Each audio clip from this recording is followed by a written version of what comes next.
California Senate making some moves. Unfortunately, they're in the wrong direction. Here's the way you go to profitability. This is the road they're taking. But don't worry.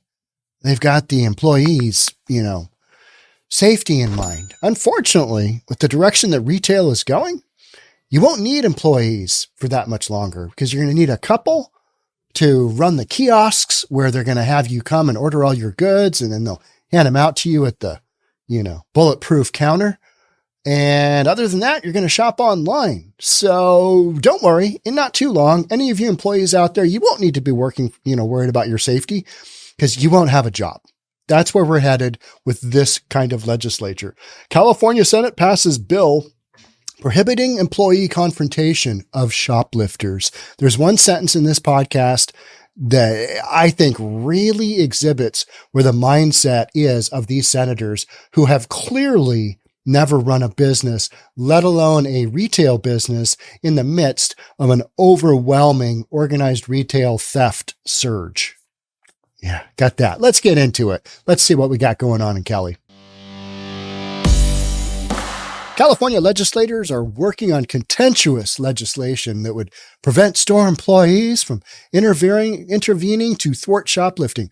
I don't want anybody to get hurt because going to work, you should be able to go there, do your job, create productivity, help your boss out, help the business out, do all that good stuff, right? The American dream. All right, everybody wins. But instead, you got a bunch of jokers out there addicted to drugs or running criminal enterprises that are based on people working for them that are addicted to drugs. And they're just stealing the daylights out of retail across America. That's what they're doing. And then in California, you've just got knuckleheads like this legislation. State Senator Dave Cortez' Senate Bill 553 has been approved by the state Senate and will be heard next in the state assembly's policy committees. Cortez believes that his proposed rule will deter violence in the workplace and shield workers from having their employers pressure them to intervene during robberies.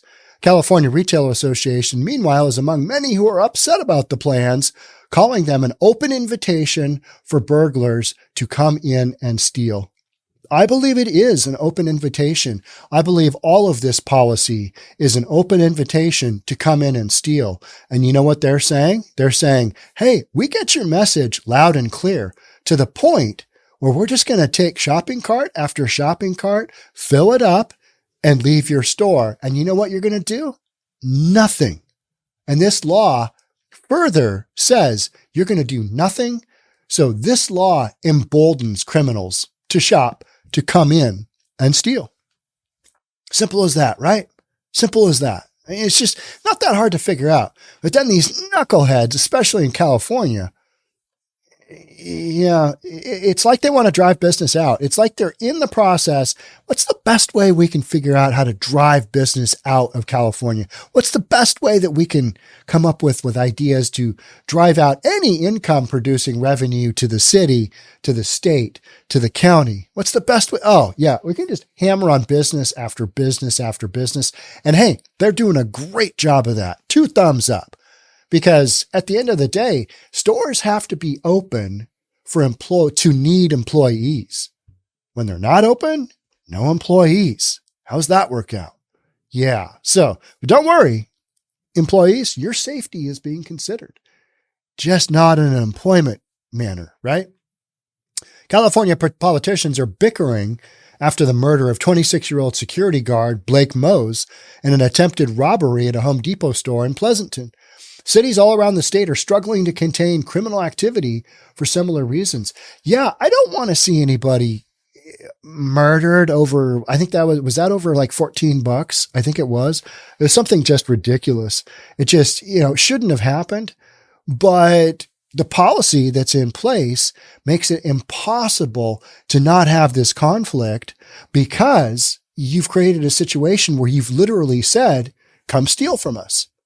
Come steal from us. And so why wouldn't they? So a perfect example of that is Whole Foods has closed its downtown San Francisco shop after only 1 year in business, 13 months, due to a surge in violent crime, citing an inability to ensure the safety of its employees. That's because you've got that proximity to the tenderloin and you got crazy people and you got people ODing in the bathroom. It was so bad at that Whole Foods. They had 568 911 calls in 13 months. If you're an owner of a business and you got 568 911 calls, how many incidents do you think they had where they didn't call 911? Half of that. So you had probably 750 incidents that happened. That's just, it's not viable. It's not doable. And what do the politicians in San Fran do to make the street conditions better? Nothing. And so why wouldn't this continue moving forward? It will. This is how it's going to be. Till you square away some of the addiction, some of the criminal, enterprise going on. And until you square away the police ability to actually enforce the law, we've taken away from the police their ability to simply do their job. And so it's emboldened these criminals. And now you've got one more law on the books that's going to be like, hey, come on in, steal from us. It's all good in the name of employee safety. And I want to see employees be safe too, but there's got to be a balance between having this kind of unwritten rule that anything goes, steal from anything you want to. And guess what? You're not going to be prosecuted from anything because that's what the laws dictate. That's what the district attorneys dictate. Now, even if we arrest you, we're just going to catch and release you. Show up for your court hearing down the road. You're innocent until proven guilty. So we're just going to run with that. No cash bail. I'm sure we'll see you in, a couple of months. See you then, sport. Good job. Head up. Keep going. Right? I mean, this month, Nordstrom followed suit and left the area, same area, but many smaller businesses have been forced to stay despite being attacked. Because small businesses oftentimes are just one location, one store, one owner, and they don't have the resources of Amazon that Whole Foods does. They don't have the resources of Nordstrom, which is a multi-chain store throughout, North America. And I can't remember if they're international as well, but they got a massive online, business as well.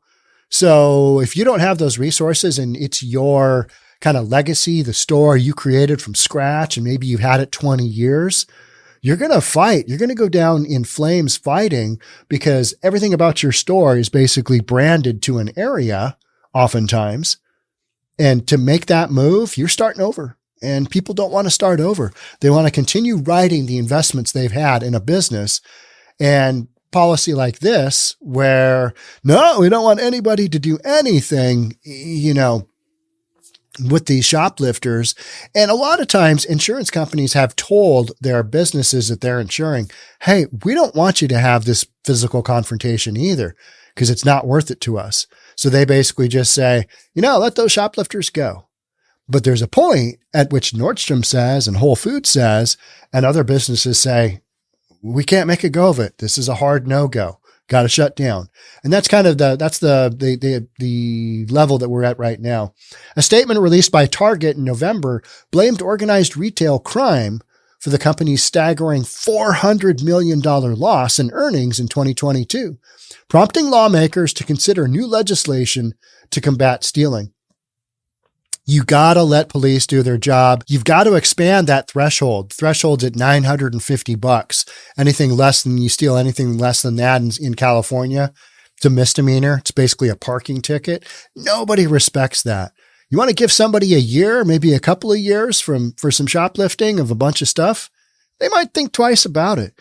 But at the rate we're going now, where nobody can chase after them, and even if they do get caught, they're not going to do any time. What's going to stop them from, rinse and repeat, especially when they've got that, drug addiction on their backs and they need money for their next fix? This is how they're going to pay for it. You've created a perfect storm of events for retail in California. And then you follow up with this nonsense, these shenanigans. It's like, what are you even thinking? Well, we want our employees to be safe. Don't worry. They will be when the store's all shut down and they got to go home. They'll be safe at home. Not working. How's that work out for you? Yeah. Democratic State Senator Susan Cortez, whose district includes much of Silicon Valley's Santa Clara, told Newsweek State Bill 553 is focused on protecting employees. The bill does not prohibit employees from stopping theft. That's the one sentence I want you to focus on. The bill does not prohibit employees from stopping theft. Okay, if they can't physically confront the shoplifter and the shoplifter is coming in with a cart and filling it up and pushing it out the front door, how are they supposed to stop theft? What do you have? If you can't physically stop somebody from stealing something, what are you going to do? Are you going to lock everything up like Walgreens has done? They got 2 aisles where you've got the essentials, and then everything else, you got to go up to a kiosk, you order it, they go into the back, they grab it for you, they unlock it from wherever it is in the store, and you just sit on your phone while somebody runs around and grabs all your stuff. That's what I'm talking about. That's what Walgreens is rolling out in Chicago because theft there is so bad. Are we going to go down some more roads of that? Probably, because this bill does not prohibit employees from stopping theft. Well, what does? What tell me physically how people are going to stop people from coming in with a cart and taking just whatever the F they want out of the store. What are they going to do? If, employees can't do that and, security basically doesn't do that. They've been told by insurance companies, don't interfere, just let them go. So this whole thing, it's meant to protect the employees. They're not going to have a job soon. It does prevent employers from asking non-security personnel to confront a person involved in criminal activity. We don't want rank and file employees to be forced to place themselves in harm's way. All right. Okay. That is fair. But there's also got to be a little bit of pushback. You've got to have some kind of pushback. And the way it used to work is you'd physically confront the shoplifter and you'd get the stuff back and they wouldn't have a gun and shoot you. Whereas now you're dealing with a ton of convicted felons on drugs, a ton of mentally ill people. And oftentimes, I don't know if you know this, but when they're living in the encampments, they got a gun. They've got an illegally obtained gun. They've got some kind of weapon. And oftentimes it's a gun, so they take that gun with them when they're doing the whole shoplifting thing. And if worse comes to worse, they start banging away. And guess what? You're going to let them have their stuff. It used to be a physical confrontation because we had gun laws where if you're in possession, maybe 3 strikes and you're out, you go to jail for a long, long time, no parole. We used to have books, laws on the books that prevented people from thinking, this is a great idea. Why wouldn't I do this? Why wouldn't I just take whatever I want and then I'll go sell it, in the black market, which is the same market as my drug market. So it's one-stop shopping, right? This is one-stop shopping for me. During an interview with Fox 2 KTVU, he said, more recently, we've seen another spike in retail violence. Safeways, Home Depots. It just seems to be happening every other day. What we're saying in the bill is it's not okay for employers to take a rank and file worker, somebody whose job is really something else, and say, hey, if there's an intruder, we're going to deputize you to intervene. People get hurt and often killed that way.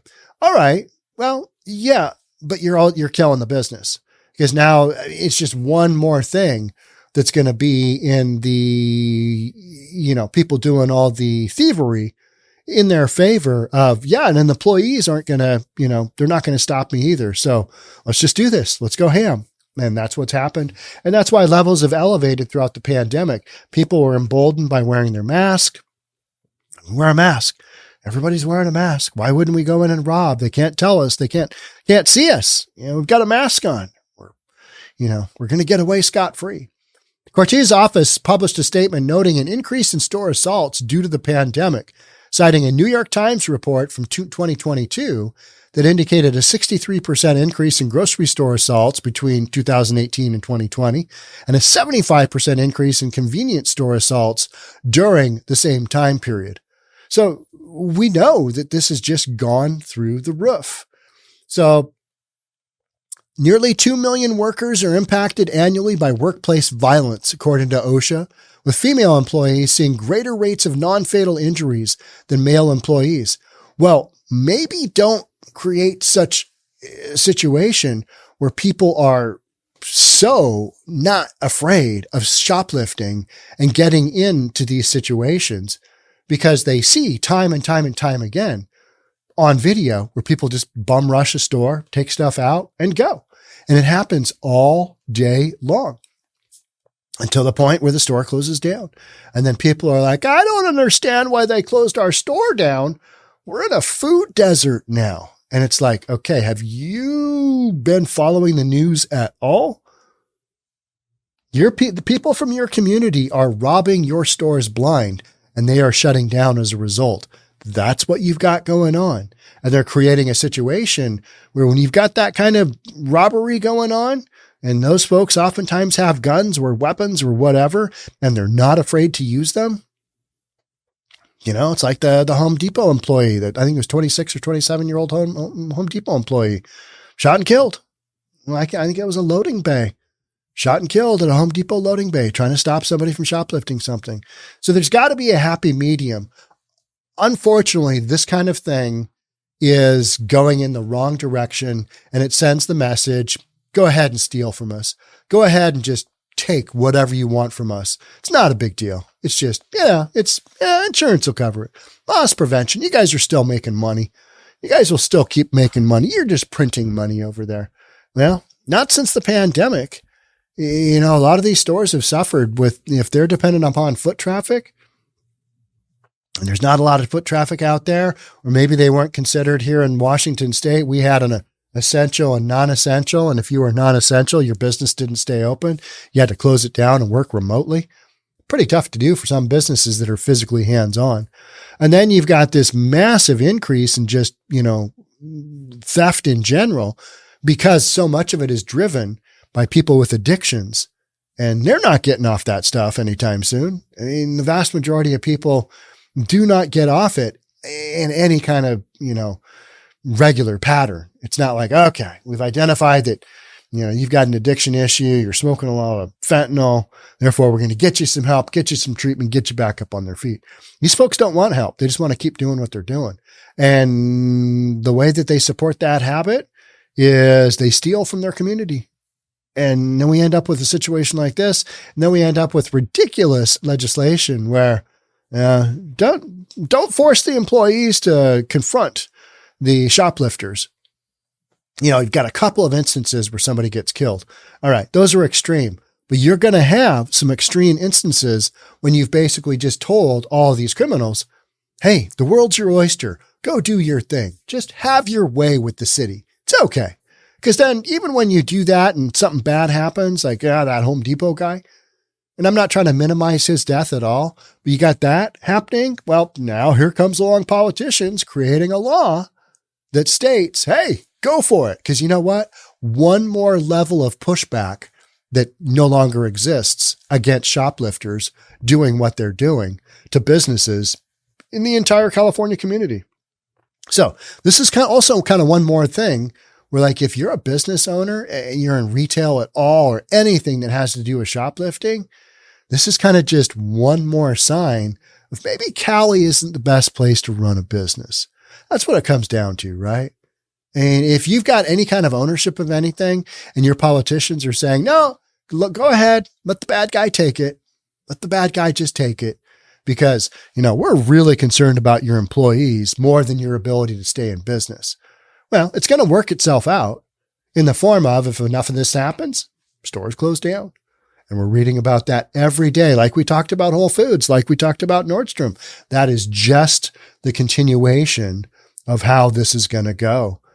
Just California, it's become so backwards. So backwards.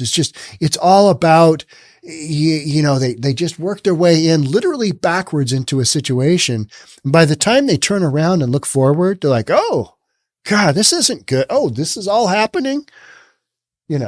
Commercial buildings being given back. It's like, okay, yeah, but you created this. This is all because of policy that you put in place. And voters, you guys are voting for it. You guys voted in the politicians that are coming up with this. So this is essentially on you. It's not going to go in the right direction. So in closing, with legislation like this, what do shop owners have to fear in California? I mean, everything's great, right? Everything's hunky-dory. Their employees are taken care of. People are just stealing willy-nilly. I'm sure this is tenable long-term, right? I mean, it's just going to keep going this way.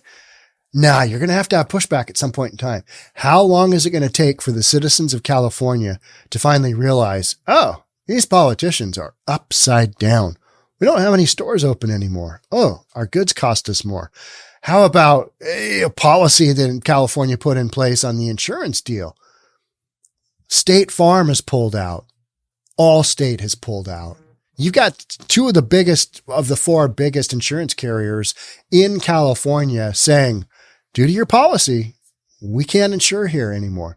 This is no longer viable. Store owners are going to say, due to all this policy, we can no longer afford to stay open. We're going to have to go to Texas, where Texas supports business owners, where Texas supports business owners who will protect their employees. Because if they don't have employees and employees are necessary to their business plan, things don't work out. So you can't just crap on your employees either. I'm not saying that business owners should require their employees to run around and just physically confront these shoplifters. I'm not saying that at all. But what I'm saying is that what's going to come of this is just one more layer of making it viable to continue to rob these stores blind in California and not think twice about it, because you got to get your next fix. And that's what this is all about. So until some of that gets squared away, I mean, California, what are you doing? What do you even got going on there? That's insane. You've literally got insanity going on. And I'm going to keep covering it for you right here on News for Reasonable People, because we are reasonable. This kind of thing is not reasonable, but we know it. And we're going to talk about it, identify it, laugh at it, and go, oh, good luck with that. We'll see where that one goes. Nice shenanigans, California. All right. That's all I got on this one. Thanks so much for being here. I'll catch up with you in the next one. Bye for now.